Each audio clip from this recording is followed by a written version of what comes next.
मुंबईसारख्या महानगरी स्वतःचं स्वप्नाचं घर शोधताय तर एक सुंदर अशी प्रॉपर्टी 21 स्टोरेजची घेऊन आलेली आहे। याच्यामध्ये तुम्हाला 1 BHK मध्ये सुंदर असा hall, kitchen area, powder room भेटणार आहे, प्लस तुम्हाला मास्टर बेडरूम विथ वॉशरूम असणार आहे। लॉबी एरिया स्पेशियस असणार आहे विथ 2 लिफ्ट असणार आहे।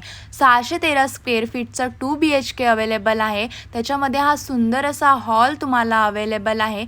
किचन एरिया तुम्हाला खूप बिगेस्ट असणार आहे। 2 वॉशरूम्स असणार आहे, किड्स कॉमन बेडरूम असणार आहे, प्लस एक मास्टर बेडरूम असणार आहे विथ वॉशरूम। खूप सुंदर अशी ही प्रॉपर्टी आहे जी ललानी ग्रुपची मलाड ईस्टला लोकेटेड आहे, वेलेंटिन अपार्टमेंट डी। इथे तुम्हाला अमेनिटीजमध्ये तुम्हाला kids play area, gymnasium, club house, terrace seat house, swimming pool, jogging track, kids play area options असणार आहे। OC रिसीव्ह बिल्डिंग आहे। 70% फ्लॅट्स ऑलरेडी सोल्ड आउट झालेले आहे। पूर्ण डिटेल्ससाठी कॅप्शन नक्की चेक करा आणि व्हिजिट करायला विसरू नका।